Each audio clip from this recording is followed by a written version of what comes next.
Often this is the case, and but certainly I apologize for this lateness. Where's my? Where's the? Okay. First, I want to thank you for joining us here today to receive this report on the state of affairs of the Commodities, Futures, and Trading Commission. We're happy to have Chairman Giancarlo with us today. Thank you, Mr. Chairman, for being here.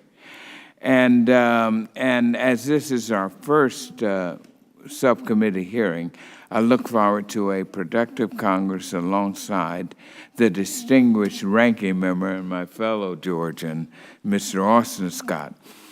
But before we start, I want to take just a second to reflect on the loss of Mr. Bart Chilton this past weekend. He was a good man, a great man, and those of us who have been on the committee for some time know Bart from a career that spans the USDA, Farm Credit Administration, the Farmers Union, and both the House and the Senate. But everyone knows his contribution as a commissioner at the Cftc. He was a strong advocate for transparency and common sense in regulations, and we will miss him very, very much.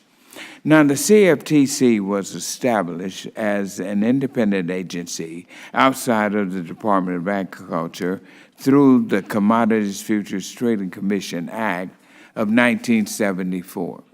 The Commission states that its mission is to foster open, transparent, competitive, and financially sound markets. Dodd-Frank was passed as a result of the financial crisis and expanded the Cftc at that time to regulate swaps. Title VII of Dodd-Frank added safety and soundness to the markets by including market transparency and required clearing. Challenges facing the CFTC today are final implementation of Dodd-Frank, cross-border issues, and new technologies such as automated trading and cryptocurrency. For 2019, the CFTC is funded at $268 million. In FY 2020, the Commission is requesting a total of $315 million. This budget request consists of two separate requests: the annual Commission operation funding of $284 million and a new request to support the relocation of 3 regional offices at $31 million. It's also worth noting the purview of the CFTC in real terms. The total nominal value of the U.S. swaps is $282 trillion, and U.S. futures are at $27 trillion. That's real money, and it conveys real weight to what we have to do here.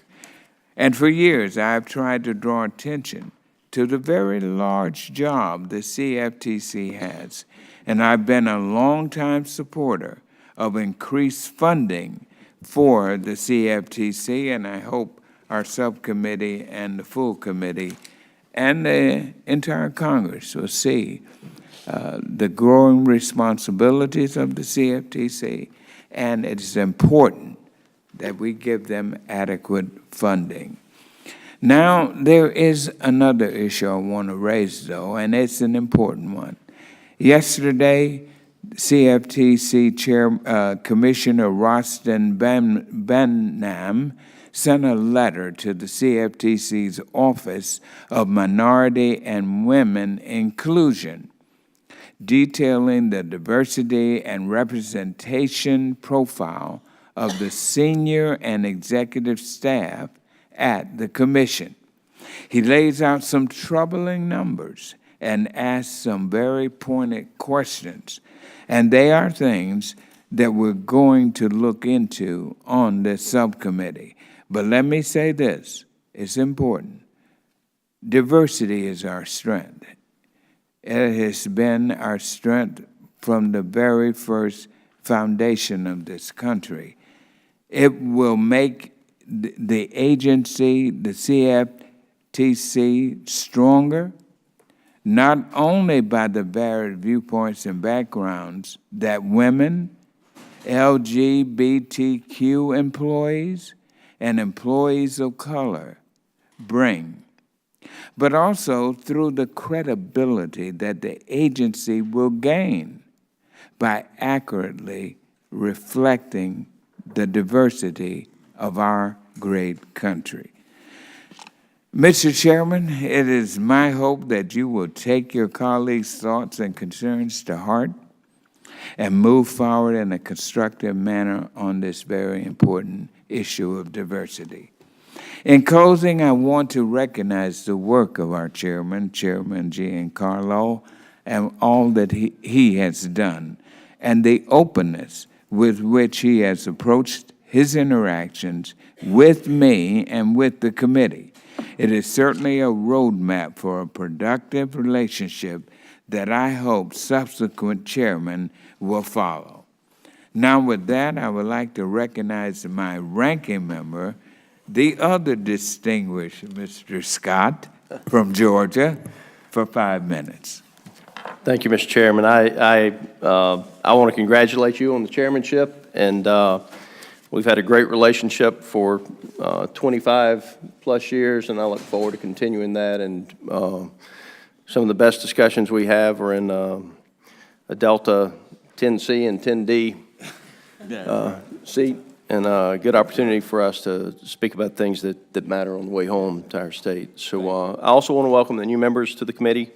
And of course, Chairman Giancarlo, I know your wife is here with us today, so I want to say a special thank you to her for her service as well as yours, and ma'am, welcome to the hearing.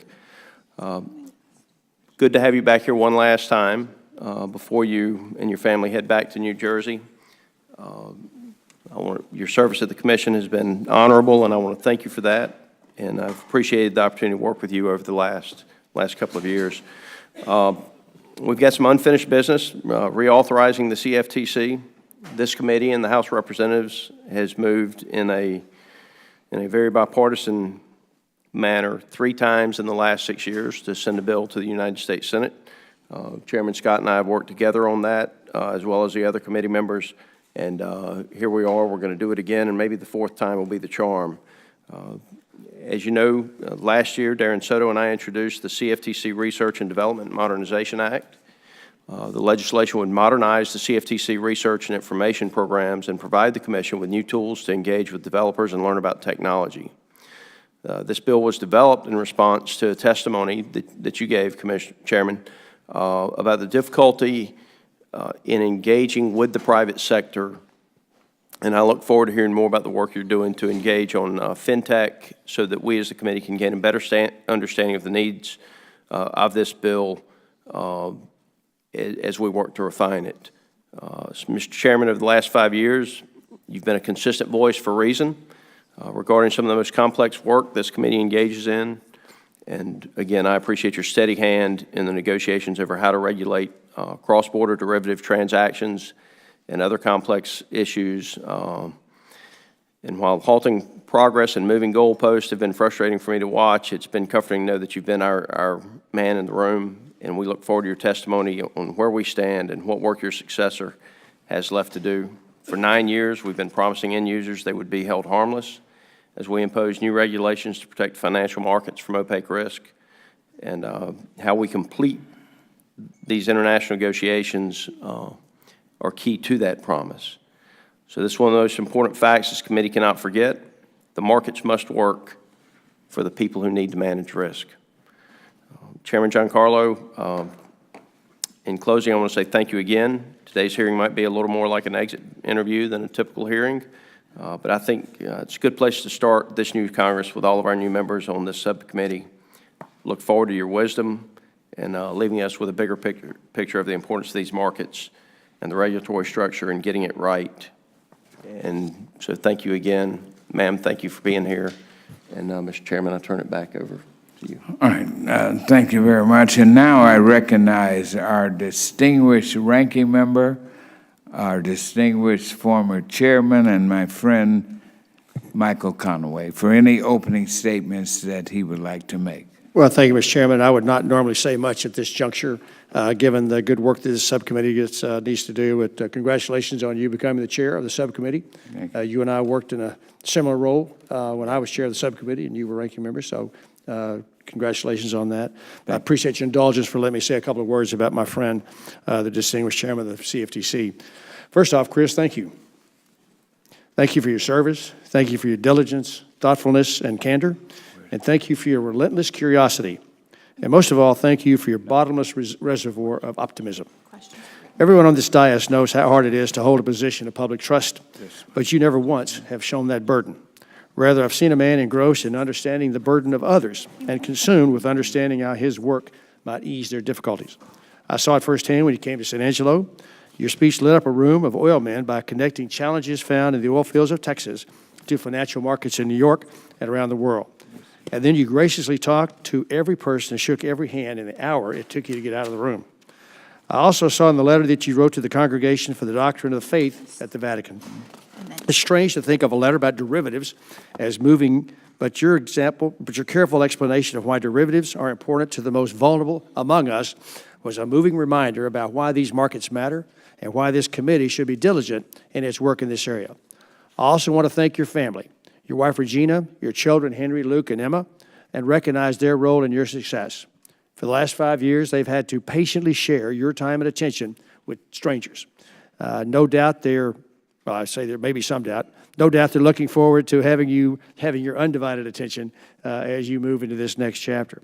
So let me close by saying that, first off, you closed your own testimony noting that you tried to do what your parents taught you, and that is to leave places that you visit better than you found them. So let me close by saying that you learned that really well. The CFTC is a better place because of your tenure as chairman. I suspect that this committee is also a better place because of your service. You worked hard to break down the ideological divisions and present positions supported by evidence and experience that were not rooted in the pitched battles of the past. I've greatly appreciated the opportunity to work with you and to learn from you these past 5 years. As you return to New Jersey, I don't suspect you'll be retiring in any of the traditional senses. I have no doubt that you will continue to put your intellect, passion, and values to work on behalf of the public. And as you pick that next path, I wish you your well-earned happiness, success, and Godspeed. Before I yield back, Mr. Chairman, I too want to add my condolences on the passing of Commissioner Bart Chilton. I did not know Commissioner Chilton as well as some of you in the audience, but I knew him well enough to know that he cared deeply about his work. In a career that ran from Capitol Hill to the Whitten Building to the CFTC to his farm in Arkansas, his unwavering focus was on how the government can protect the most vulnerable. I appreciate the opportunities I had to work with him and know that he will be missed. His family and friends are in my prayers and thoughts as these difficult days ahead. With that, Mr. Chairman, I yield back. Thank you. Thank you very much, Ranking Member. And now I recognize our distinguished committee chairman, Mr. Peterson, for any opening statement he would like to make. Thank you, Mr. Chairman, and I want to associate myself with the remarks of the ranking member about Mr. Chilton. He was a great public servant and somebody I worked with a lot in a number of different capacities, and it's a shock to all of us what happened there, and so our thoughts and prayers are with his family. And Mr. Chairman, welcome back to the committee. I think the last time you were in this room, we were playing guitars together, right? That's probably more fun than with this, huh? But anyway, we appreciate you coming back to the committee, and we appreciate the job that you've done over at the CFTC. I think you've done an outstanding job, and you've been very good to work with and very transparent. And I'm not happy to see you leave, but it's part of the way it works. So thank you so much for your service, and good luck with whatever you're going to do going forward, and we'll look forward to your testimony. Thanks for being here. Thanks. Yield back. All right. Thank you, Mr. Chairman. The chair would now request that other members submit their opening statements for the record so the witness may begin his testimony and to ensure that there is ample time for questions. And certainly, Chairman Giancarlo, I certainly welcome you as our witness, and I share the parting remarks that our ranking member and our chairman made. Hate to see you go. We've had a great and long and a very beneficial partnership and relationship with you and with the Cftc. So now I'd like to open it up to you, welcome you, and thank you for being here. And we will now proceed to hearing your testimony, Mr. Chairman, and so you will have 5 minutes to give your prepared remarks. Thank you, Chairman Scott, and Ranking Member Scott, thank you, and Committee Ranking Member Connolly and Committee Chairman Peterson, thank you all for that, and thank you for those kind remarks. Before I begin, I would also like to add my note on the recent passing of former CFTC Commissioner Bart Chilton. And on behalf of the CFTC, I want to say all of us are deeply saddened by his passing. You know, I came today and I'm wearing my CFTC pin. I don't normally wear it on committee appearances in deference to the oversight of this committee over our agency. But I wore this pin today because this one is actually given to me by Bart Chilton. And when he gave it to me, he said, wear this pin with pride because you're working for the finest agency in all of Washington. And I wear that today in memory of Bart. I understand today would have been his 59th birthday. He was a very fine public servant, and I just want to add my note of condolences to him and his family. We'll miss him very much. 2 years ago, as I took up the gavel as chairman of the commission, I promised to transition the CFTC from a rear-view focus on the last financial crisis to a forward vision of derivative markets as essential to economic growth and broad-based prosperity. And I set out a 3-part agenda: to foster economic growth, to enhance U.S. derivative markets, and to right-size our regulatory footprint. First, we announced Project KISS to make existing rules simpler, less burdensome, and less costly. We created the Market Intelligence Branch to better understand the rapidly changing markets that we oversee. And we hired a world-renowned chief economist to make us a smarter, more quantitative data-based regulator. We also launched Lab CFTC, one of the first and most influential fintech innovation initiatives by a U.S. market regulator.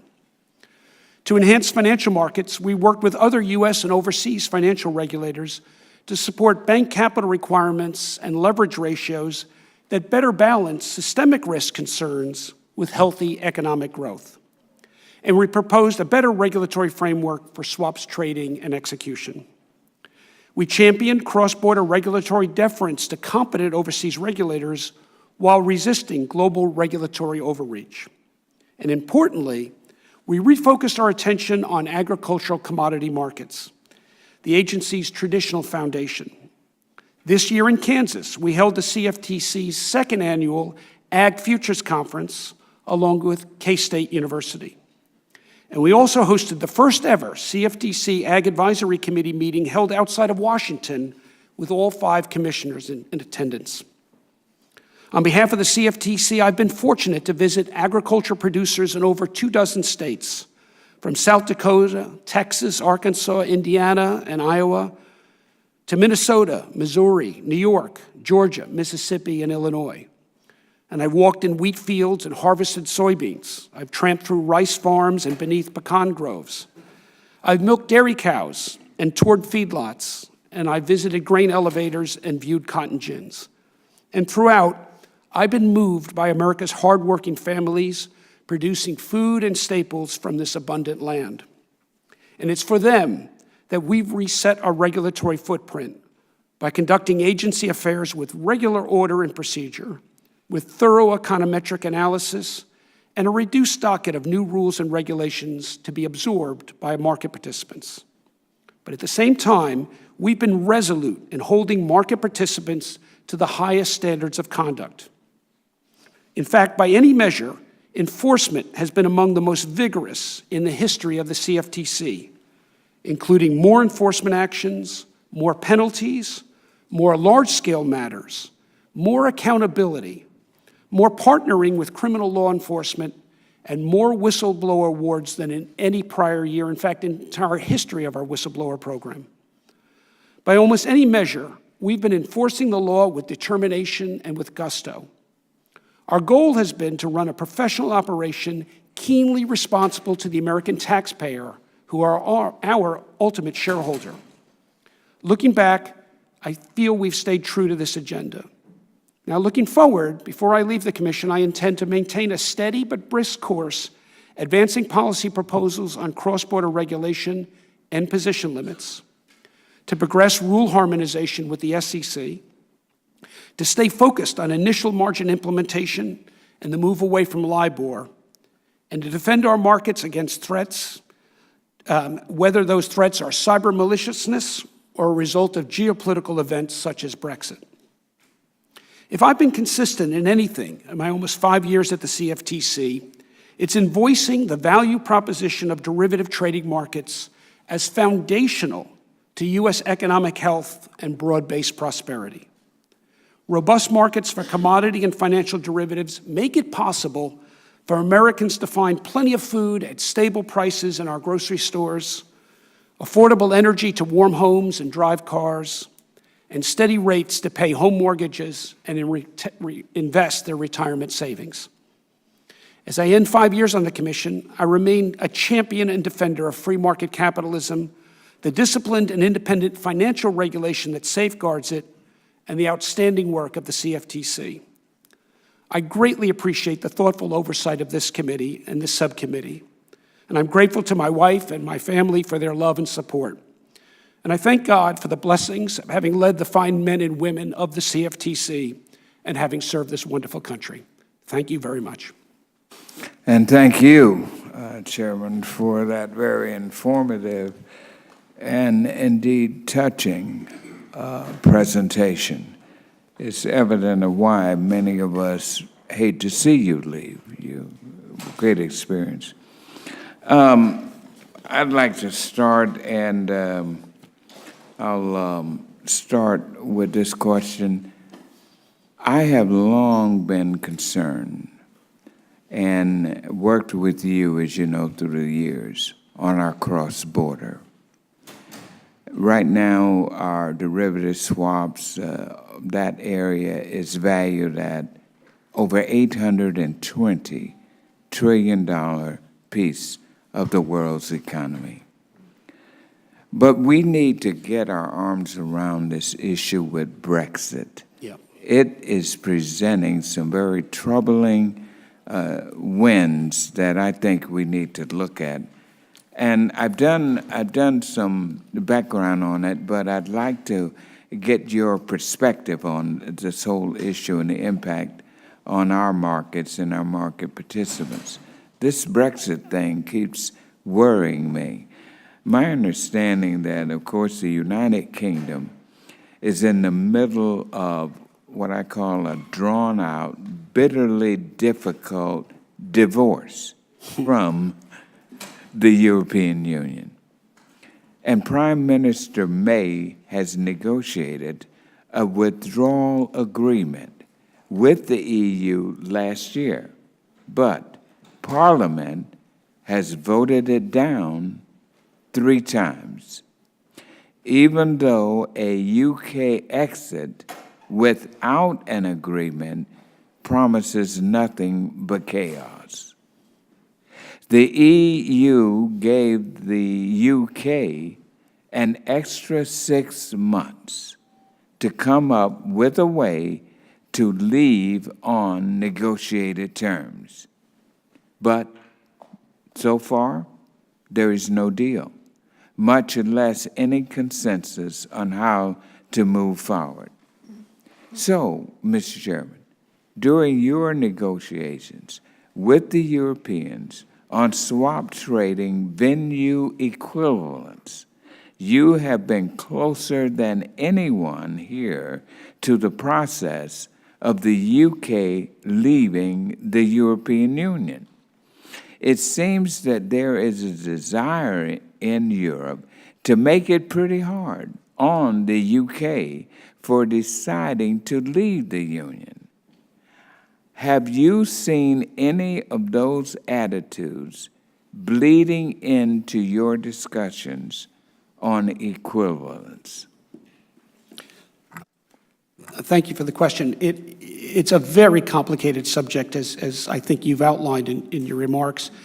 I think it's appropriate for the United States and as a public official in the United States to make clear to our European friends on either side of the English Channel that we take no view as to what's entirely a European decision about Britain's staying or going and what that means politically for Europe. But economically, it has a tremendous impact on us in the United States. Mm-hmm. There's two sides to our derivative markets. There's our listed markets, our futures markets that trade on exchange, which in many ways may be considered an export business, an important export business for the United States. And the global swaps markets, which are not traded on exchange, are traded over the counter, of which U.S. banks and financial institutions make up as much as perhaps 2/3 of the liquidity provision in those markets.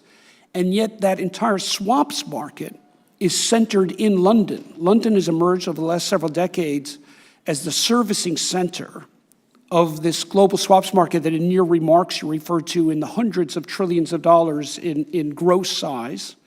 And that marketplace, for historical reasons, has become centered in London. So as the regulator of both our domestic export futures business and of the swaps, or the U.S. involvement in the swaps markets, we've been keenly focused on the impact of Brexit mm-hmm. on these markets that we're charged to oversee. Yeah, I'm also very concerned. I want to be Yes. consistent with our time here. Yes. But I'm deeply concerned about something else, and that is there's this new EU law that's bubbling up, and it's called EMIR 2.2. Yep. Which could have major effects on our United States clearinghouses, potentially setting up the EU as a primary regulator over our own United States clearinghouses. This is a problem. And our U.S. clearinghouses, in addition to that, may even be required to fund ESMA, the EU regulator of all EU finance, through surcharges. Yes. Just for the privilege of their regulating us. I'm hoping that you will tell me that I've got it all wrong. I'm hoping. I know you are deeply engaged in the implementation phase of EMIR 2.2. Should we have hope that these dramatic outcomes can be avoided? Well, I wish I could tell you you've got it wrong, but you've got it right, and to some degree you don't even know how right you have it. This new law, EMIR 2.2, which has passed the European Parliament, it is now going to a process where they write the technical rules, but the law has been passed. It assigns to a European body based in Paris called ESMA that you referenced oversight over non-European clearinghouses, including potentially American ones, but deems them to be unqualified to regulate European ones. Mm-hmm. So they have the capacity not to regulate European clearinghouses, but to regulate non-European ones. It's completely unprecedented in the geopolitical realm. I know of no other body that has such powers, nor does it have experience in doing this because it's never regulated clearinghouses before. Mm-hmm. Unlike the Cftc, which in your opening remarks, you noted for 40 years we've been doing it as an independent agency, for another 30 years before that as part of the Department of Agriculture. So we've got 70, 80 years of experience regulating clearinghouses, and suddenly now, under this EMIR 2.2, we face the prospect of having to share oversight of our domestic American clearinghouses with a foreign regulator that's not competent to regulate its own clearinghouse, but is competent somehow to regulate Americans. I've said publicly, Mr. Chairman, that at least under my watch, and I know my pending successor, Heath Tarbert, has said the same thing, this will not happen. U.S. markets will stay under U.S. regulation under the oversight of its respective committees in Congress. That is our constitutional system, that is our duty, and that is the way it will remain. Very quickly, yes or no, in your view, is there something at work here where the EU is trying to wrestle the clearing business in particular and the financial services business in a general way from London? I believe so. Okay, thank you. Now I will yield 5 minutes to our distinguished ranking member, Mr. Scott. Thank you, Chairman. Chairman Giancarlo, with regard to CFTC, R&D Modernization Act, you discussed that in your testimony. You've obviously helped us with that legislation. I hope that we're able to include it in CFTC reauthorization this year. And my question for you is, while the focus on this legislation has been on the expanded transaction and gift authority, it also reorients the Commission's statutory research and development purpose. Can you talk about the importance of having a focused plan for research and development activities? Absolutely. You know, when I meet with farmers and ranchers around the country, they often will say to me, what's going on in the markets? These markets are driven by algorithms and high-frequency traders, and we feel like we're being run over in the markets. Mm-hmm. Well, they're right. The markets are changing dramatically. They're moving from human markets to computer-driven markets. And if we're going to provide the function that Congress requires us to do to oversee these markets, we need to keep pace with those changes in the markets. Some of our overseas regulators, such as in the UK, are actively participating in new technological advancements to see whether they can both help the regulator to keep pace, but better understand the markets. In many cases, we found we're prohibited from participating in new technological innovations because if we were to participate in what they call proofs of concept or beta tests of technology, it would be considered a gift to the agency. And we couldn't accept a gift, we would have to go through a procurement process. And as I understand the legislation would allow us to participate in some of these technological innovations in a way that would benefit the agency to do its job so we can make sure these markets stay safe and sound and able to be used by our American agricultural and commodity producers. I'm going to come back to that word gift in a second. But I want to talk about fintech and 21st century regulating.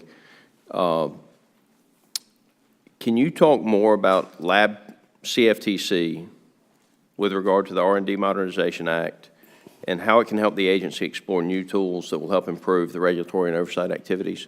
Absolutely.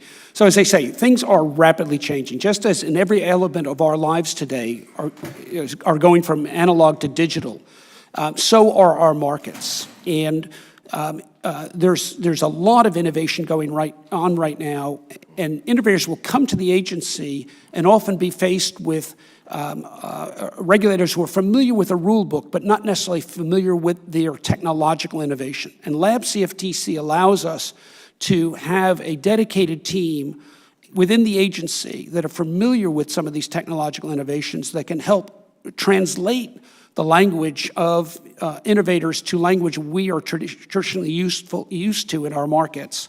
It provides a stakeholder within the agency who is focused on technology change and can help us understand it and adapt to it and evolve with it. So one of the issues is how fast things are changing, as you've said. And we've got the Gift Acceptance Authority. Yep. And I think that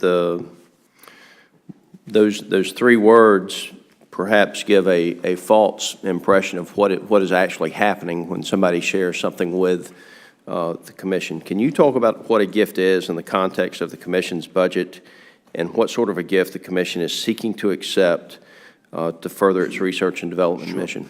I'll give you an example that we're facing right now. So there's this new innovation called the blockchain. The blockchain potentially could have enormous transformational advantages for us an agency to be able to actually see trading in the market in real time and to see the counterparty exposure of one large financial institution to another in real time. Right now, we do that the old-fashioned way. We get data from the market, and then we try to piece it together, and hopefully we can understand. But if we could participate in the blockchain, we could see it in real time. We've been offered the opportunity by many innovators to actually participate in blockchain experiments. But I've been advised by our general counsel's office that if we were to participate, it would be considered a gift, which we couldn't accept. And so we're missing out on participating in these innovations that are going on right now, which ultimately we've got a role to play in them. We should be in these innovations. And as I understand the legislation, it would allow us to participate and not deem our participation as a gift under the law, which we could not accept. I think that's an accurate portrayal of what we're trying to accomplish, and whatever the language is, if we need to make minor language changes, I want my chairman to know that we simply need to get you the authority to be able to participate in these, so that we as the regulators understand better what's happening in those fields. And so again, I'll yield the 24 seconds that I don't have back. But I want to thank you for your service, and ma'am, thank you for your service as well. Thank you. And now we'll recognize Ms. Svanberger for 5 minutes.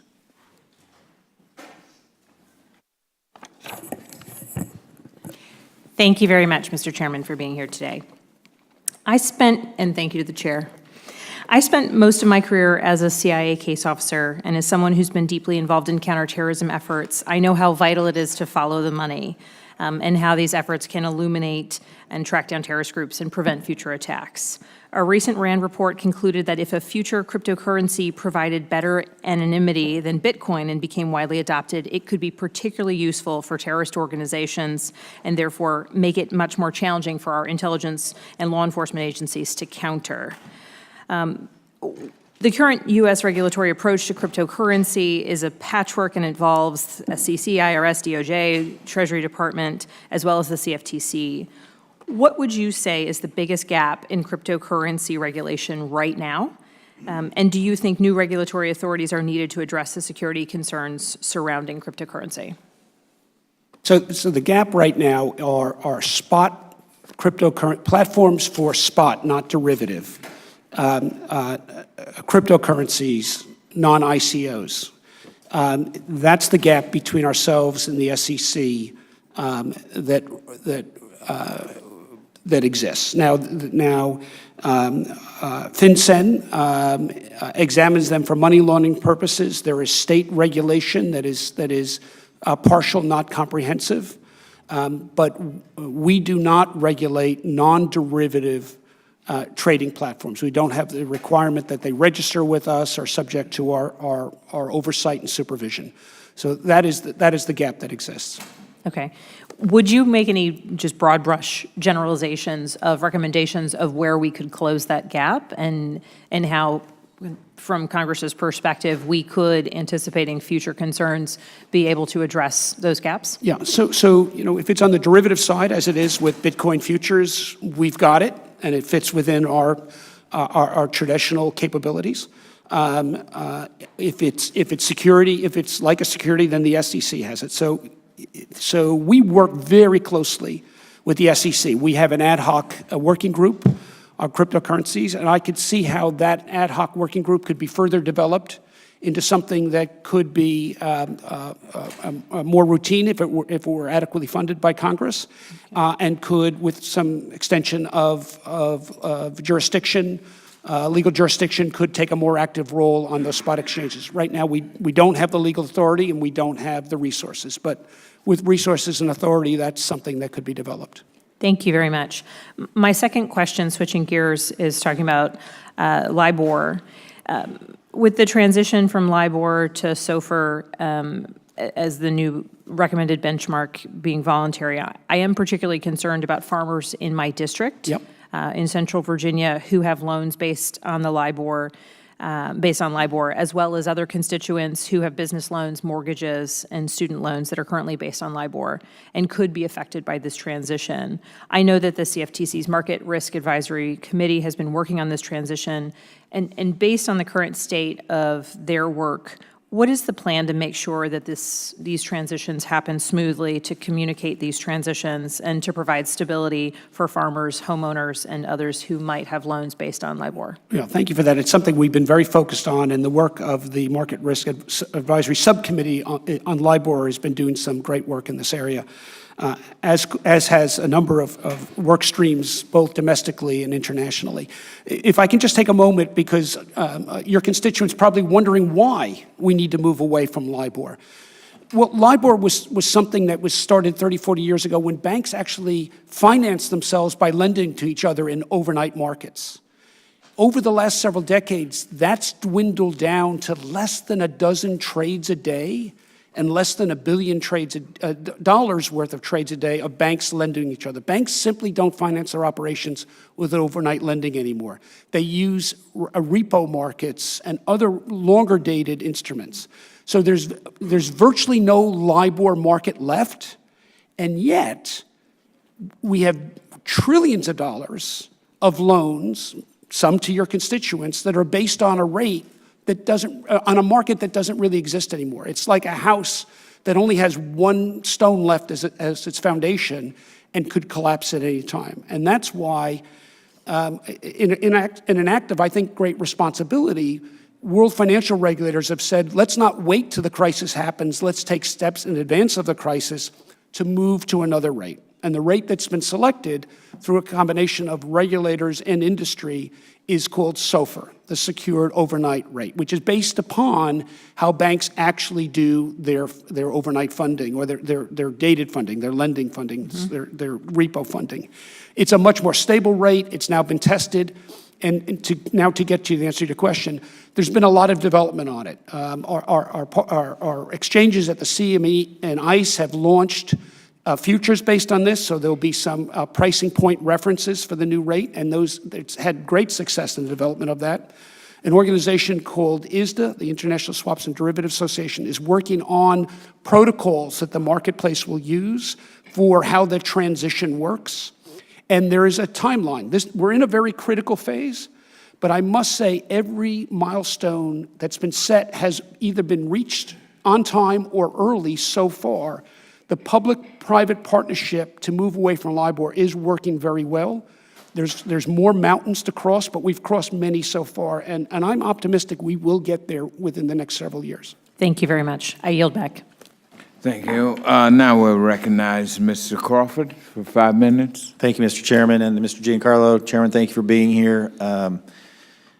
I'm going to frustrate my staff a little bit and go off script. I had some questions I was going to ask you, but something's on my mind, and I think we've had this conversation before, and I probably wouldn't have asked it this way 2 or 3 years ago, but being that you're starting a new phase in your life, I'm going to ask you to speculate, which I wouldn't ordinarily ask. But you mentioned this before, that you've visited farmers and ranchers, you've walked rice fields, and you've been out there, and one of the things that I hear from my farmers back home is just really a fear in participating in the market. Yeah.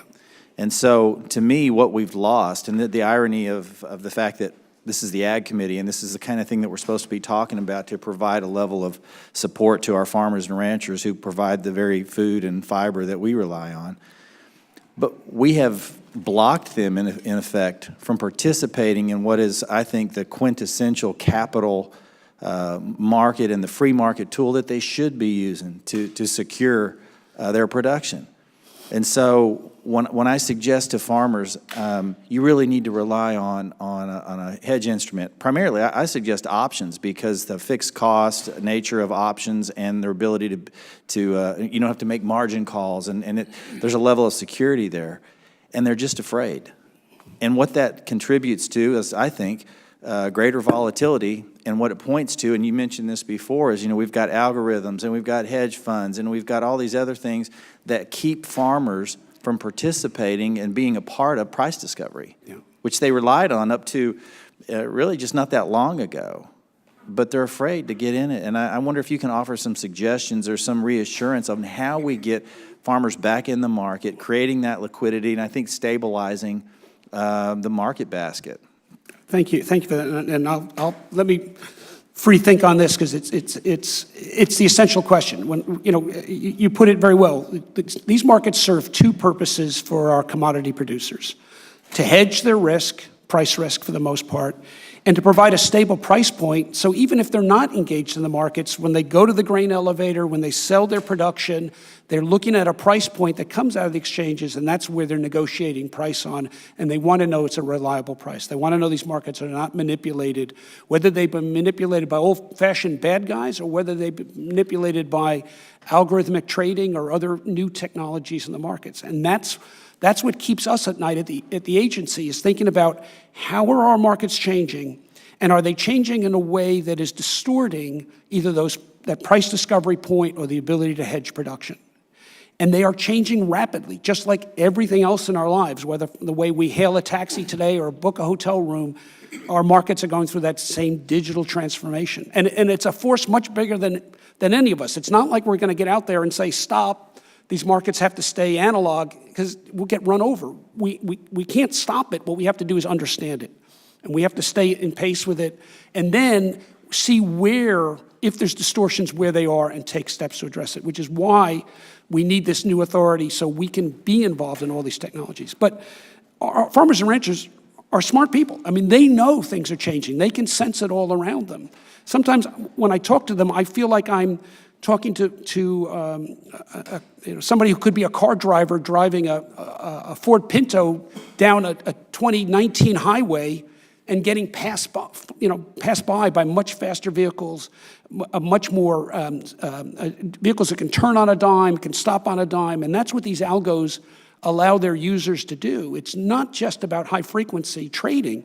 It's about just the sheer ability of them to change and morph and use artificial intelligence to learn from what else is going on in the market. I mean, it's a really dynamically, rapidly changing market, and the challenges of us keeping pace, which is why we've brought in a world-ranked chief economist. It's why we've created a market intelligence unit. We really need to focus on understanding the evolution of these markets and coming up with some answers to whether there's manipulation, whether there's still a fair deal for the individual user of these markets. And I think options are a way that I've seen a number of ag hedgers use successfully. But I think the old-fashioned futures product is still a good product as well. So I've stated for you a lot of concerns, but through those concerns, I fundamentally believe our markets remain sound. In fact, the use of our markets has only grown, not diminished. They've become global markets, just as our ag products are a global export product. Our futures markets are used by users the year round. Argentinian wheat growers use the price out of Chicago.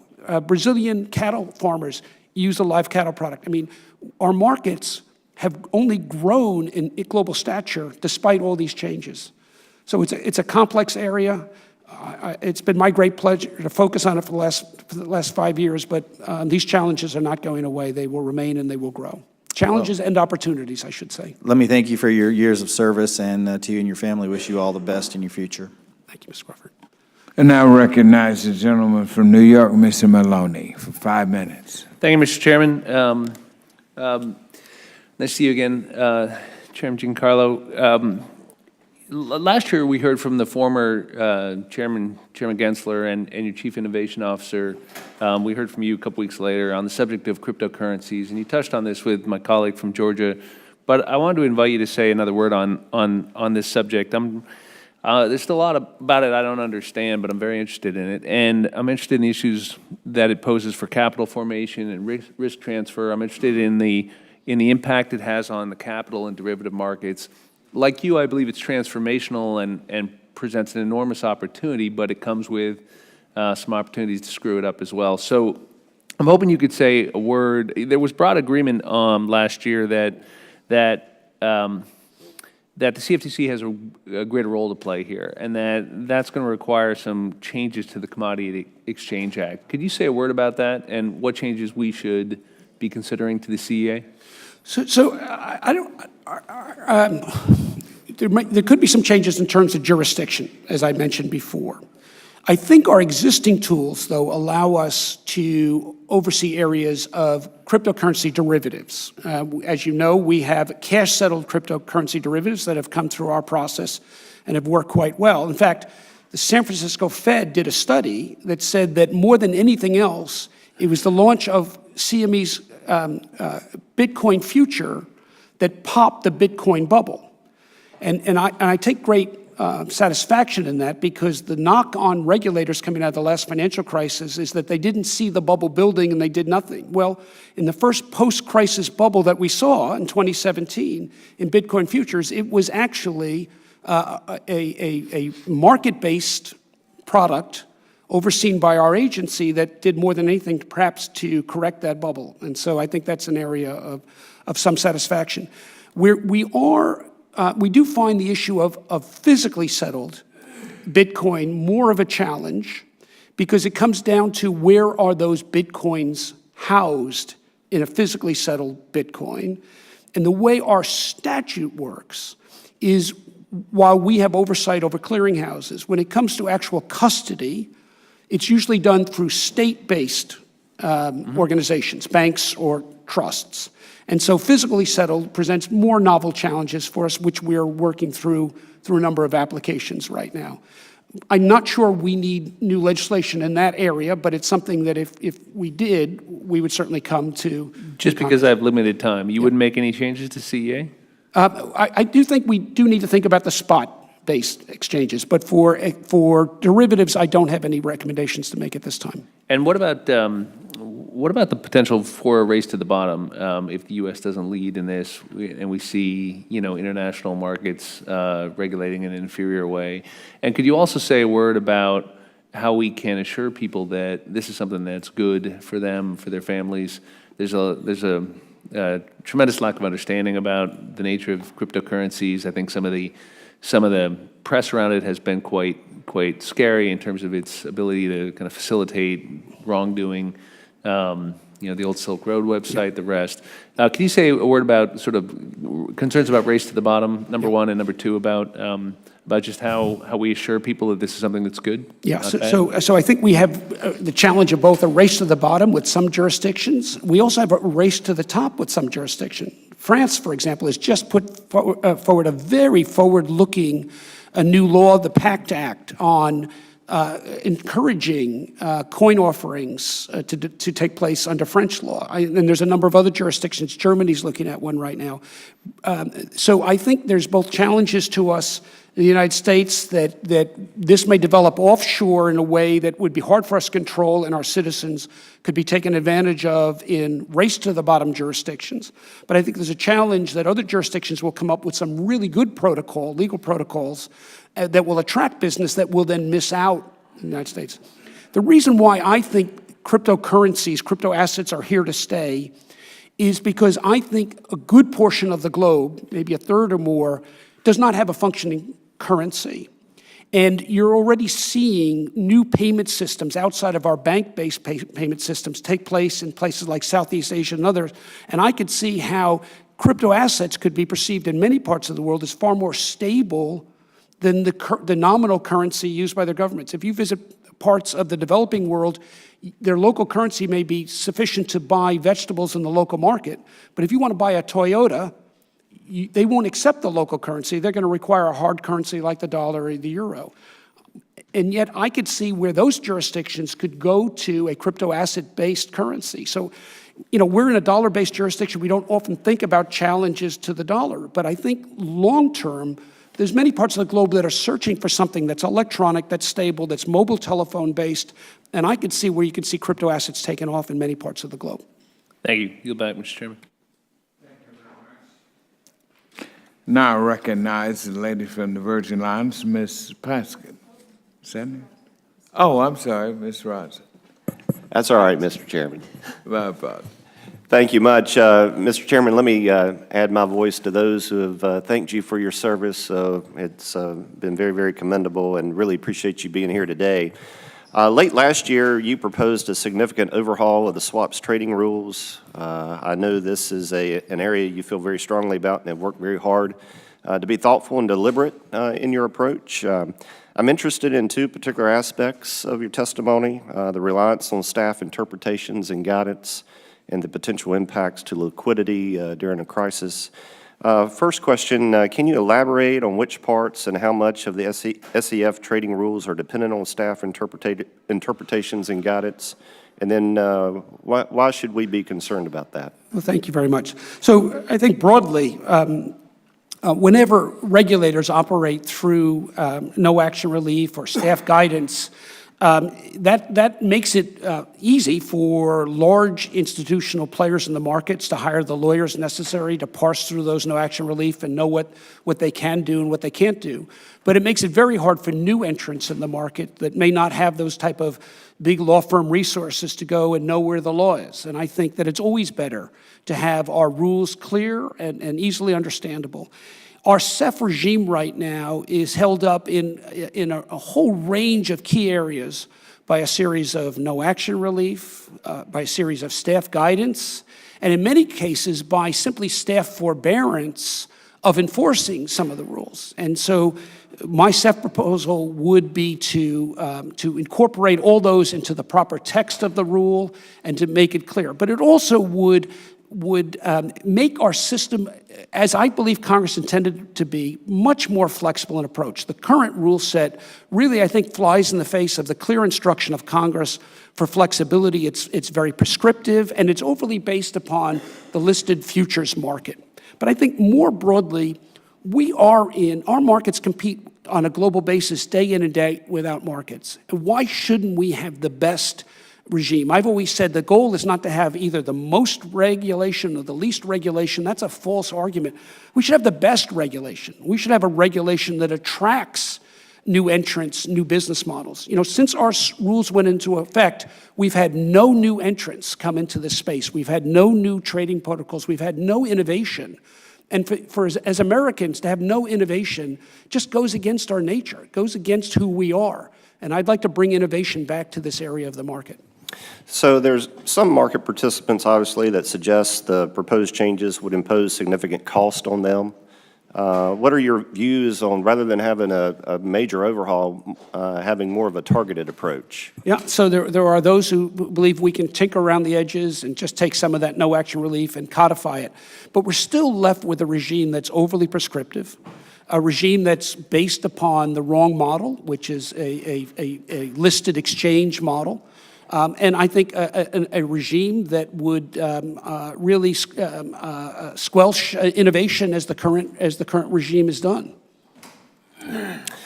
Moving on, I've got a couple other topics I want to hit real quick. Last week, the Cftc's Energy and Environmental Markets Advisory Committee meeting included a discussion about the SACR proposal, its impact on energy derivatives. You know, I'm a little bit concerned about that because many of the advisory committee participants indicated that if the proposal is not changed, it would reduce the ability of energy companies to hedge their risk, and the resulting volatility would be passed on to ratepayers. Can you explain what these energy firms are concerned about and share your thoughts on the matter? I'm really glad you asked that question because it's a very important matter, and it's one that's right before us right now, and the time to fix this is now. The global standards emerged in the wake of the financial crisis on dealer capital, and I think we're a great supporter of those. I believe in those reforms.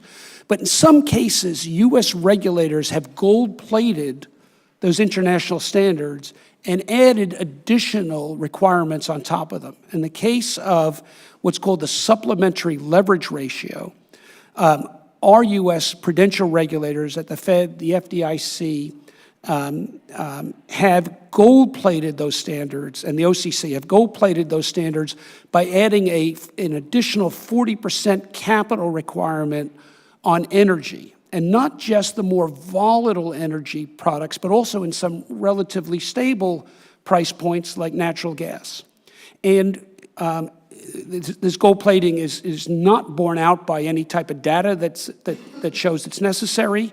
But what's increasingly clear is it's going to have a cost all the way down the energy food chain and to impact consumers, institutional and residential consumers of energy with additional costs that are really not borne out by systemic risk concerns. So it's an area that at our Energy and Environmental Markets Committee we explored. We've looked at some very good data, and my fellow commissioners and I, on a bipartisan basis, Republicans and Democrats, have written to our fellow regulators asking them to reconsider this gold plating so that we don't impact our U.S. energy consumers and energy users. Thank you very much. My time's expired. Very much. Now recognize the young lady from Iowa, Ms. Axney. Thank you, Mr. Chairman, and thank you, Mr. Giancarlo, for being here. It's a pleasure to meet you on what appears to be some of your last days in this position, so pleasure to meet you. You just heard I'm from Iowa. My apologies. I just came from another event with some folks from Iowa downstairs, and a lot of them in agriculture. You want to express that I'm concerned, and of course Iowans are concerned about agriculture and where we're at, and certainly our farmers are concerned. And the recent Ag Economy Barometer report in March was, I'm sure you know, at 133, down from 136 in February. And when farmers were asked if they were less optimistic about the future, 52% agreed that they were. I understand why they feel this way, of course. They're facing uncertain trade markets, and in China in particular, of course, they're looking at a lot of alternative trading partners, so we're losing those businesses. And of course, we're waiting for those tariffs to stop and for trade negotiations to conclude. So, I want to ask you, in thinking about these things about our futures, and would you agree that the uncertainty over tariffs and trade agreements brings volatility into the commodity prices and our futures markets? Yes. And the longer the trade agreements linger unresolved, will it have a negative impact on the stability of our markets? It certainly impacts volatility in the markets. Appreciate that.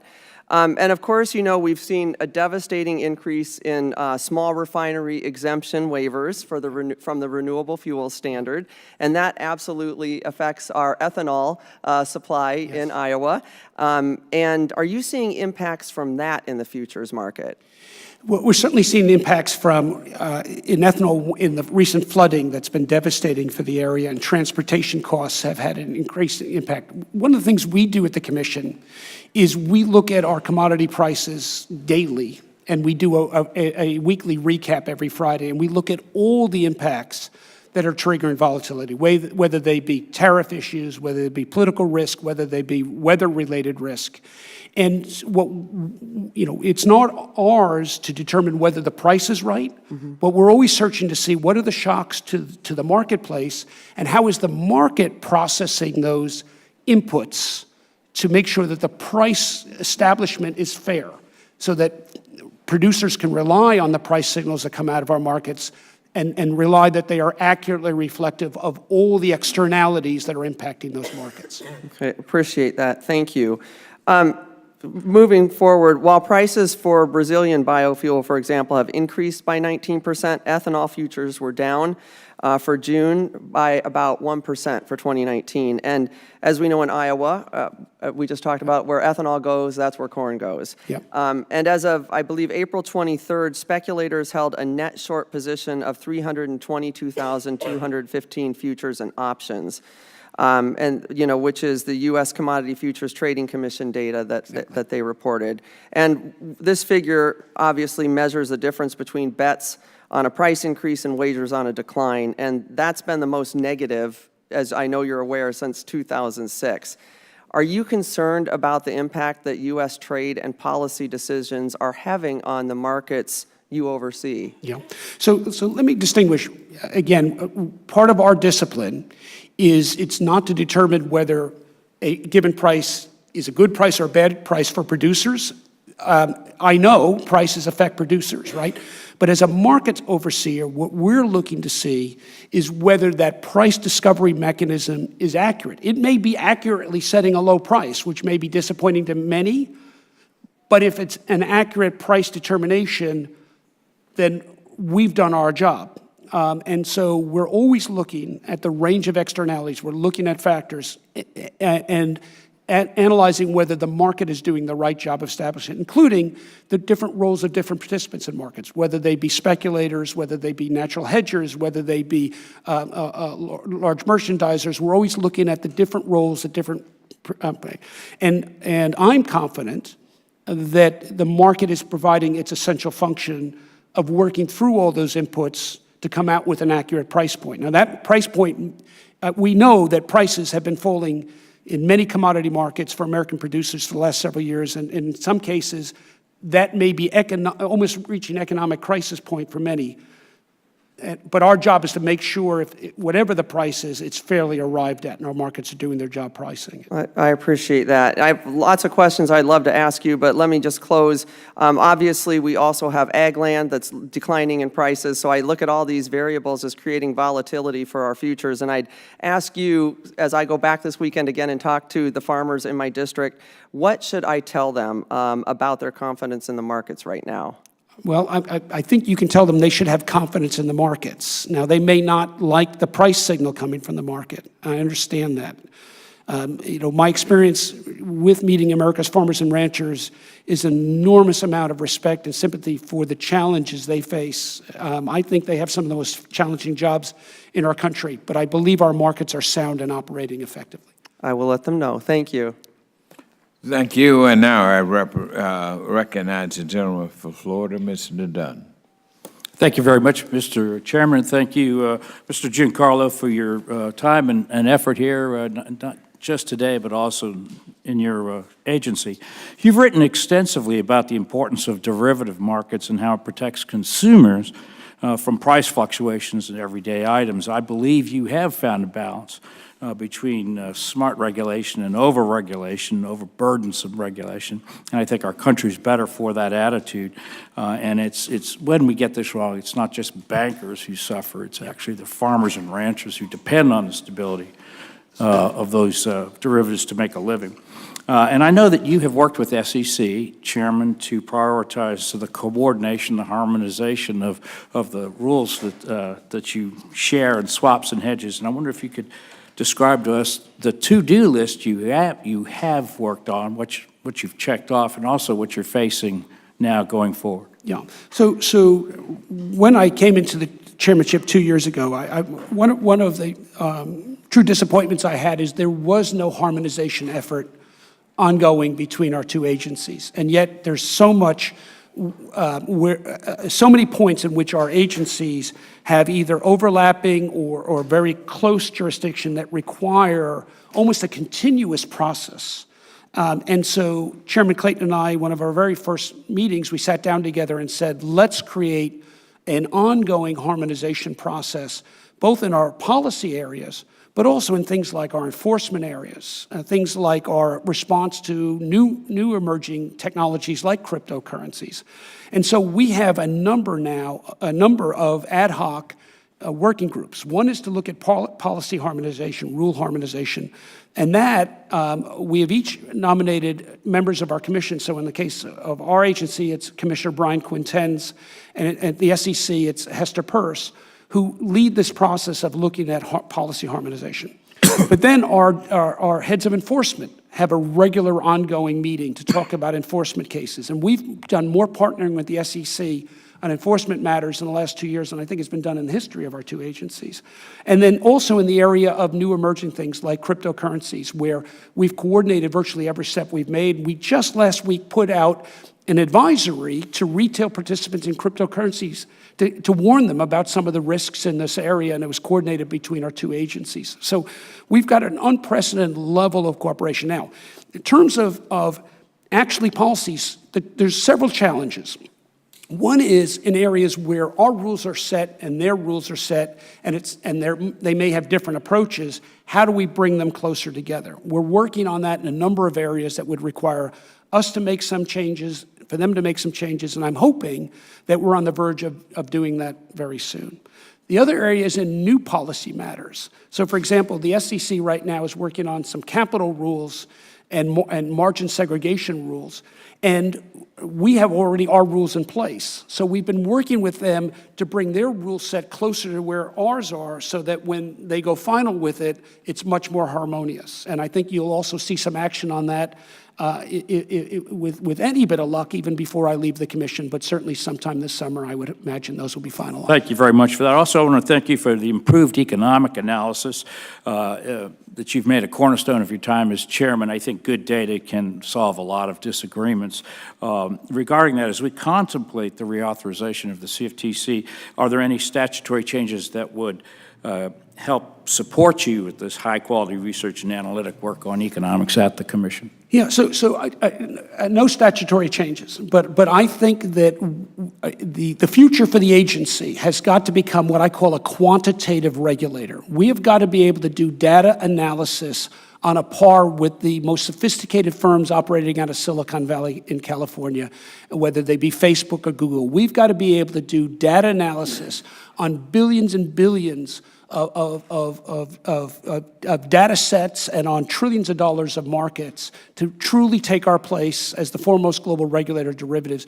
And that's the future for us. And that's something that I think involves a long-term conversation with Congress, both in terms of funding and how do we get there. But if we're going to do our job in these markets, we've got to move ourselves from an analog approach to data to a highly digital, highly sophisticated, highly data automated process. The type of work that Facebook and eBay and Amazon do every day, we need to be able to do that same type of analysis of data in our marketplaces. Well, thank you for your commitment to that, and we look forward to working with your department to make that happen. And Mr. Chairman, I yield back. Thank you. All right, well, thank you. And now I recognize the gentle lady from the Virgin Islands, Ms. Plask. Thank you very much, Mr. Chairman, and thank you, sir, for being here this morning. I wanted to ask you about something that was alluded to earlier, blockchain, but in the context of automated trading, Right. Which is growing and has contributed to some of the market disruptions, and some automated trades aren't reflective of the true value of companies, but are actually related to the speed at which those transactions occur. Since probably more than half of the trading in agriculture futures is automated, what's the status of regulated automated trading, and when can we expect to see, or should there be any action from the Commission in this area? That's the first part. Yep. And then the second part would be, excuse me, how blockchain may affect this automated, and is that a mechanism by which you can be more reflective and monitor what's happening in this area? Yeah. So my predecessor, Chairman Massad, under his watch, put forward a proposal called Regulation AT, which stands for automated trading. By some estimates, that proposal would have required over 2,000 automated trading firms to register with the CFTC. It also would have given the CFTC the authority to take control of their source code behind their trading mechanisms without a subpoena. I did not support that regulation. I thought it was overly broad. I didn't think we had the resources to take on 2,000 new registrants.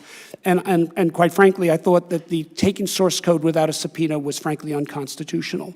I didn't support that, and I've been clear that I don't support it today. What I do support, though, is I think what Chairman Massad was trying to get at in that regulation, which was better insight and understanding of the role of automated trading, whether it be that subset that is high frequency or generally the use of automated trading mechanisms in our market. I believe that's the right thing to do, and that's why we have created our Market Intelligence Branch. And our Market Intelligence Branch just released a study of the role of automated trading in their markets. And that study found that they don't materially contribute to volatility in the market. And I think that was an important piece of work. But we've got much more analysis to do on the role of automated trading in the markets. And I know our Technology Advisory Committee is going to take up what should be the path forward for the agency with regard to automated trading. And what is your thoughts on that? Well, I don't believe in a registration scheme. What I do believe in is market intelligence. I don't believe you can hold back technology. But what we need to know is where those technology changes, if they are manipulating the market, if they are distorting the market, where they are. And that's where the search has got to be. But we don't yet have evidence that they are either distorting or manipulating or And do you believe that blockchain is a mechanism by which that can be monitored or reviewed? Yeah, so I think, and I've said this many times, I think blockchain could be for regulators a quantum leap forward in how we understand market, how we digest information.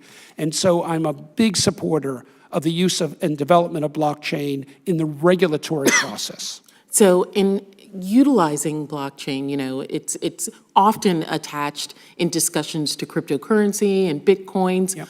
Outside of cryptocurrencies, are there any new other asset classes that have come into the market since Dodd-Frank has been put in place? And what are those, and how should we in this committee be looking at those? So our markets have a great track record of new innovation. Some of it are in old-fashioned new versions of different commodity products. Some are launched and don't gain traction and disappear. There recently was an attempt at a new cotton contract. It's a very old staple, but it was a new contract. Didn't gain, I think, the traction that its promoters wanted, but it's an example of some of the new products that we see. We continue to see new type of crypto assets coming to the market. I'm not familiar, though, with any technological innovation similar to those that have come about in the last 2 years, but that won't surprise me if there's something right around the bend that we haven't seen. So, and before my time runs out, just something, an exchange I had this morning regarding aluminum. Yes. And disruption that may be perceived in the aluminum market, which are not entirely related to the tariffs that the president's put on. I know that Secretary Wilbur Ross acknowledged that there may be antisocial, as he put it, behavior in the marketplace related to Midwest premium and aluminum. Can you elaborate on that? Yeah, so we monitor that very carefully for areas of manipulation. We've been looking at aluminum for years, and there's been concerns about that. But we have not found manipulation in the market. I think there are concerns about the way the index used by some of the index providers is constructed, but not from the point of view of manipulation, but from the point of view of just whether it is the way it's constructed leads to the most accurate pricing point. That's an area that's actually outside of our jurisdiction. We do not regulate the formulation of benchmarks. We only oversee where there may be manipulation that it would affect one of our derivative markets. Thank you, and I yield back. Thank you, sir.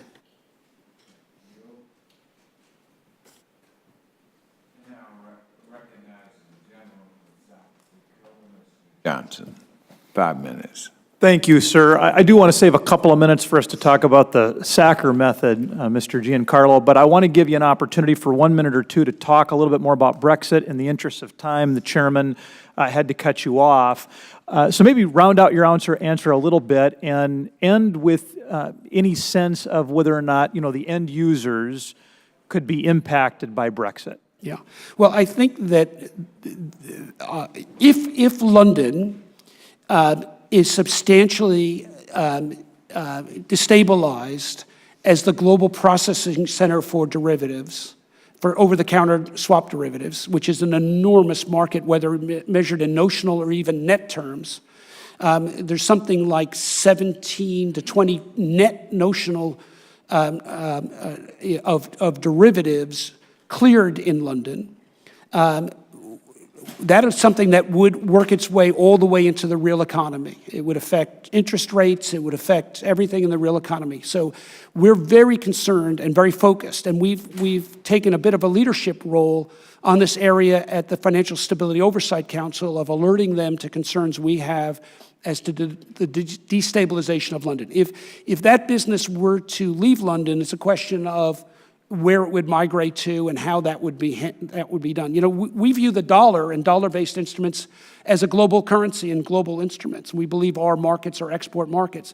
So we don't seek to dictate where the market servicing reside. If the dollar is truly a reserve currency, then clearing of dollar-based instruments can take place in London. But if London is displaced in that role, then we do have a concern as to where that goes.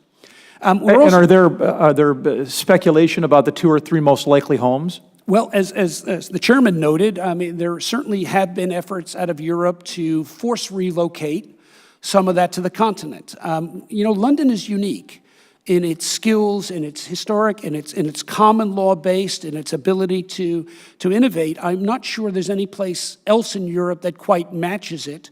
And we will have a concern as to the migration of that business because American financial institutions play such an outsized role in those markets.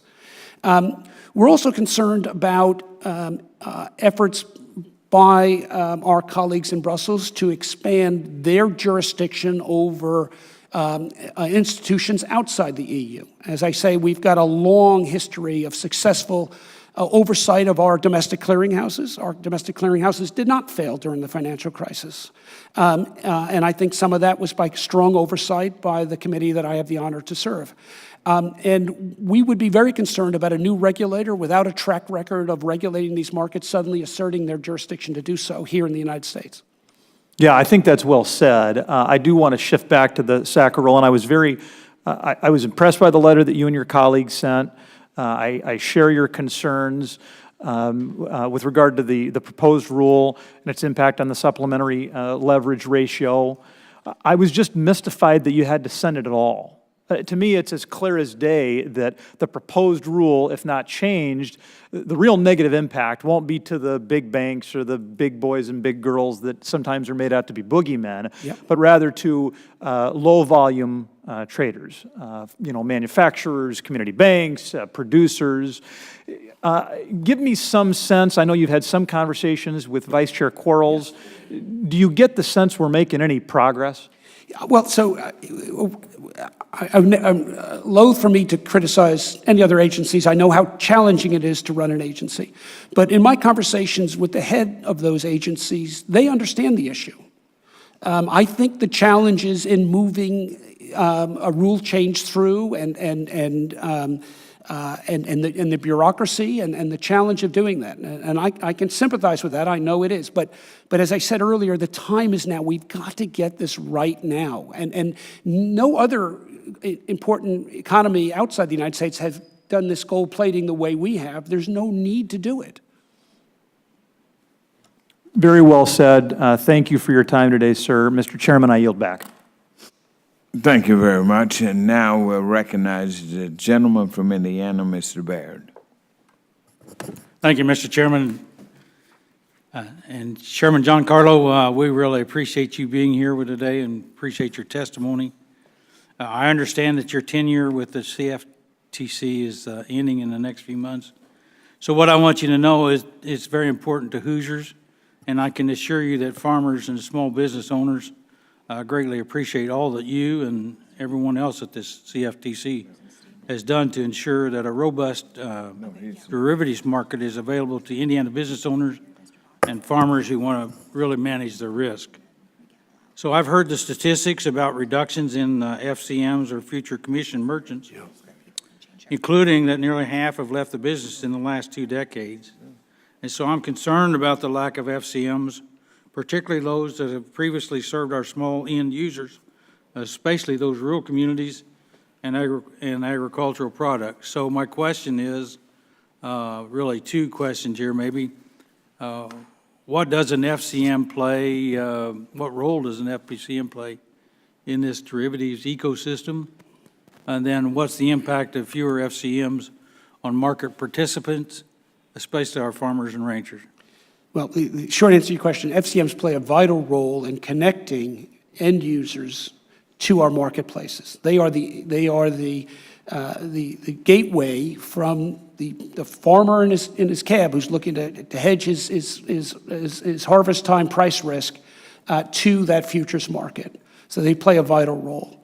And the impact of lessening FCMs is not being felt by large firms, by large manufacturers. DuPont doesn't have a problem getting Goldman Sachs FCM to serve their business. It's the very farmers and ranchers that you're talking about that the diminishment of the FCM business is really playing out. 10 years ago, there were several dozen smaller FCMs that were focused on agriculture customers serving their needs. Now that business is increasingly being concentrated in Wall Street banks. And quite frankly, they don't have the skills, they don't have the reach, they don't have the interest in serving those smaller agriculture and commodity producers that need to hedge risk. So you've got your finger on a concern that's been a great concern. It's been a bipartisan concern. I mean, I've spoken to Commissioner Berkovitz and Commissioner Benham, my two Democrat colleagues, as well as Commissioner Stump and Quintenz on this very subject, and it's something we're all very concerned with at the CFTC. Now, there's been a number of reasons for that. Some of that have been the low interest rate environment. I mean, shame on some of those FCMs that built their business model on a bit of the carry trade on higher interest rates. We've had a prolonged interest rate environment. That's hurt their business model. Some of it was sheer fraud and manipulation. I'm thinking of Revco. I'm thinking of Peregrine Financial. And I'm thinking of MF Global that for mishandling of their business model that are no longer in business. But some of it simply is that we're in an age where consolidation and cost mitigates to bigger firms to have the economies of scale to operate in this market, and it's very hard for the smaller FCMs to work. And that's one of the reasons why we've created something called Project KISS, is to simply look at our rules and see if we can make them more straightforward, less costly, less burdensome, so that smaller players continue to operate in these markets and make a reasonable profit to make it worthwhile to continue to compete in the business. Thank you. You really have great insight because you answered my third question as well. So, but I might move on to another point. Thought I'd give you an opportunity. I know you've made a real effort to get out to know the rural community and farmers and the ranchers.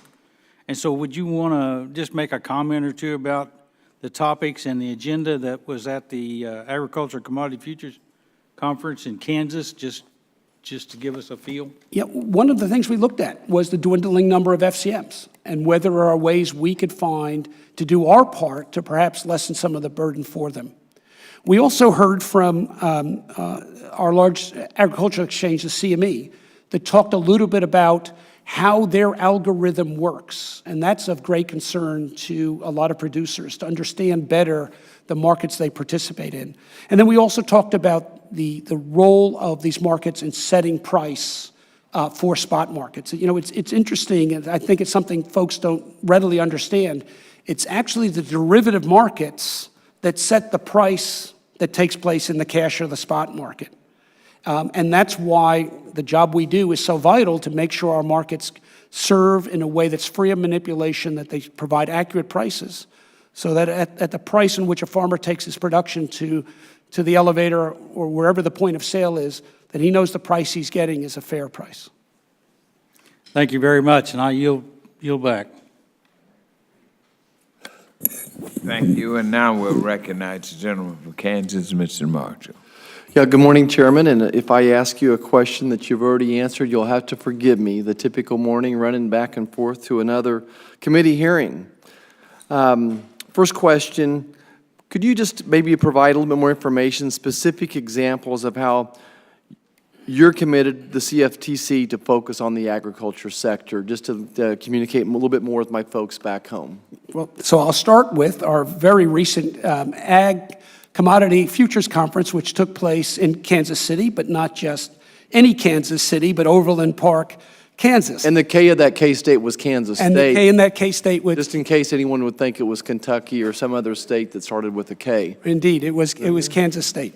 And we held the first, as far as I understand, we've done a little bit of research, the first time ever we held any CFTC Advisory Committee meeting outside of Washington with all 5 commissioners took place also in that same K-State, Kansas, in Overland Park last month.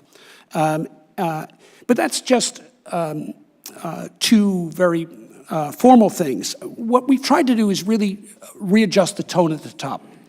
It's understandable that in the wake of the financial crisis and when Dodd-Frank charged the CFTC to implement a lot of reforms of the global swaps market, that the agency's attention went to these big institutional financial markets based on Wall Street and London. But what I've tried to do is take us back to our roots in agriculture with, as I say, tone at the top. The reason I talk about it's now 27 states that I visited is because as chairman, it's important to let people know that it's worthwhile for the chairman, it's worthwhile for other commissioners, it's worthwhile for all of us at the commission to keep our focus on agriculture, to understand these issues and how it affects America's commodity producers.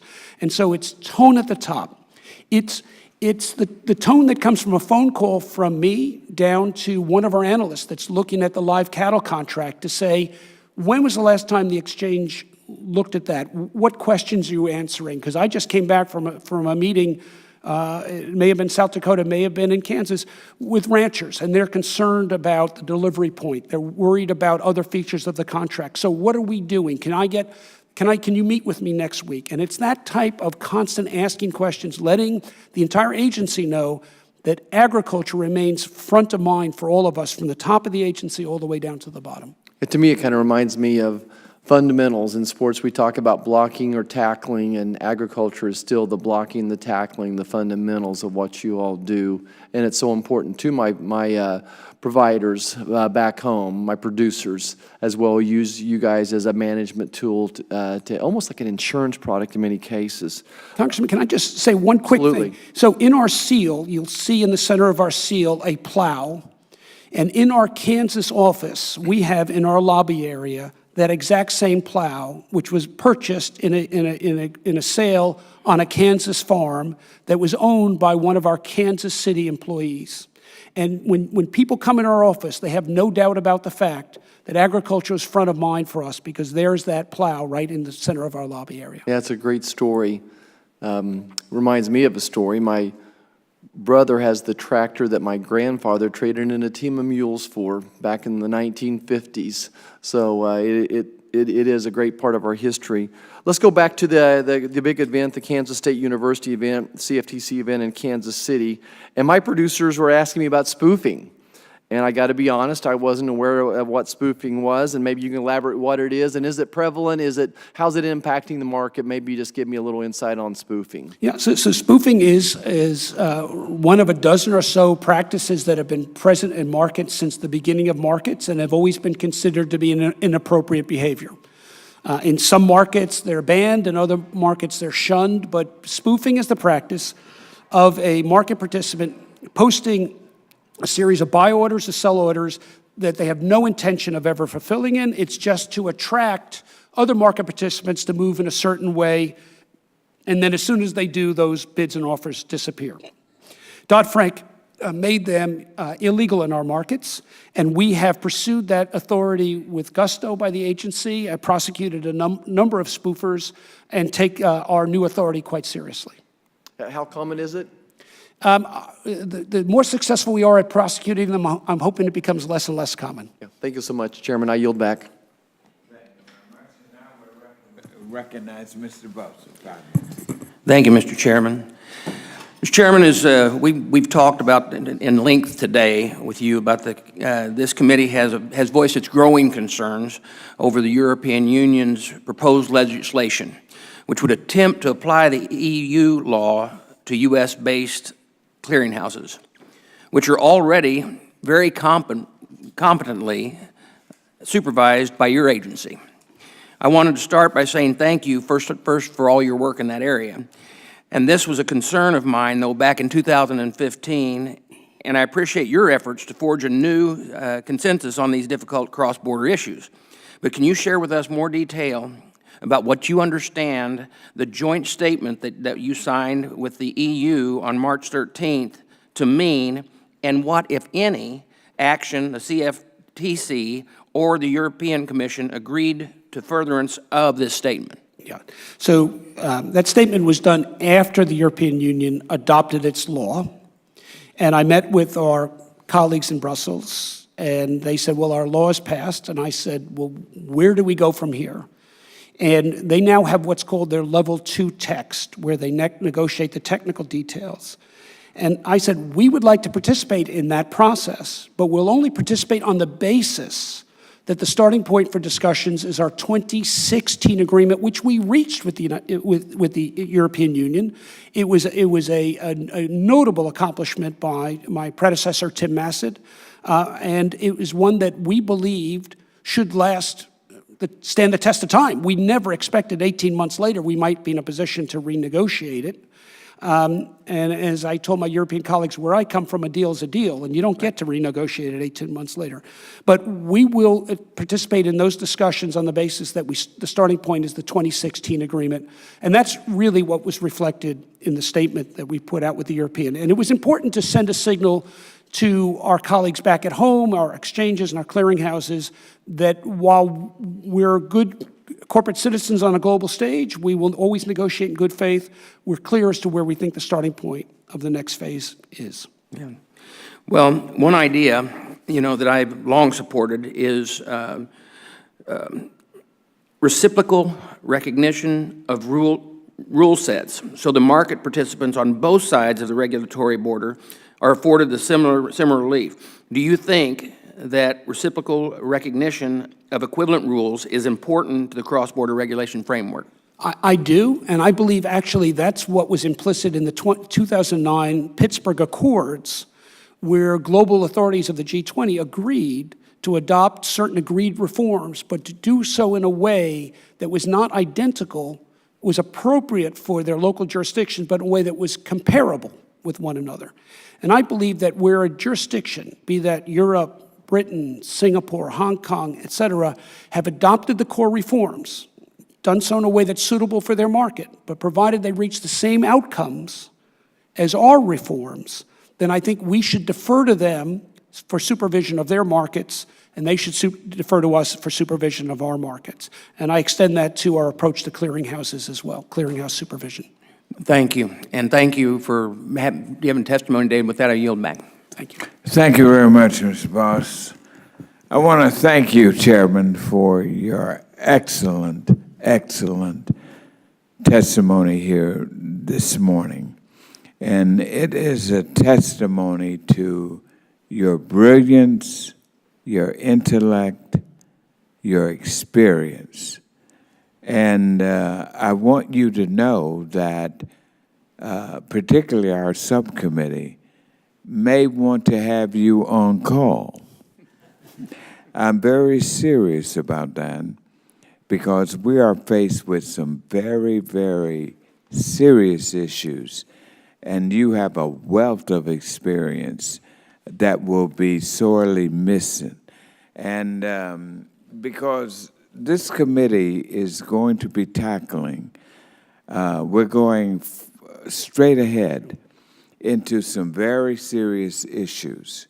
We're going to shine the light and try to get lightness out of some of the darkness, and so that we can lift particularly agribusiness, this most important industry. It is all of our commodities. It's the food we eat, clothes we wear, our energy, our shelter, all the basic. It is the fundamental arm of our trade policies. And so it's very important that everyone know that an important part of this subcommittee is going to be an ongoing look, taking a look at all the aspects of our financial markets and their disruptors, especially Brexit. And as you can see from the questions on the committee, this is a primary concern, and we cannot allow our leading market participators and our clearinghouses, our banks, our entire financial system that deals with cross-border to be regulated by a foreign entity, as we've discussed here today. And I also plan to bring to the subcommittee's attention credit, the credit situation, particularly facing our farmers, biofuels, the energy situation, and developing the rural areas toward prosperity in this country. And this is particularly timely, as we know from the meeting at the White House with the President over the week. We are seriously looking ahead now to rebuilding and re-energizing our crumbling infrastructure, and we got to make a centerpiece of that, our rural communities. And of course, all these issues will be tackled of how we keep our agribusiness up front. And we're going to also look at the issue of these specific tariffs that are having such an impact on our commodities, cotton, pecans, peanuts, poultry, particularly in China. Yeah. These are areas we will look at under the commodities section of what we are doing. And then, so significant, this whole issue of weatherization, climate change. We got to find out and bring to this committee the experts, the scientists, to give us their information. We've had, for example, farms in Georgia, my home state, that have had a crop since 2015, largely because of the back-to-back storms. Then we got the problem of trying to find a way to get the help. Right now, we haven't even got the help for the emergency aid to our farmers. It's tied up. We got to be bold and try to look at some other ways to make sure. We may need a private fund, a set-aside fund, that doesn't have to go through the regular appropriations process, CR, because it gets tied up in political winds. Somebody doesn't like this part, and who suffers? Here, I got farmers down there not getting their aid. This isn't good. This is a great country. It's America. And we respond to our people, but we have not responded to the needs of our farmers. And we're going to look at this credit situation. We're going to examine the impact that this is having, and we're going to fix this problem so that we never be in a shape where we can't get the direct aid financially quickly and on time to our farmers. And our mission, as in this committee, which I consider a very important subcommittee, we are the financial arm for the Agriculture Committee. And we are dedicated to bringing God's light on each of these challenges and bring the help to our nation's agricultural businesses as they need it. And so I am very serious about having you on call because of your knowledge, particularly as we reach some of the issues we have discussed here. And thank you again. Thank the committee. And with that, I may say, under the rules of the committee, the record of today's hearing will remain open for 10 calendar days to receive additional material and supplementary written responses from the witness to any questions posed by a member. This hearing of the Subcommittee on Commodities, Exchanges, Energy, and Credit is adjourned. Thank you for your time.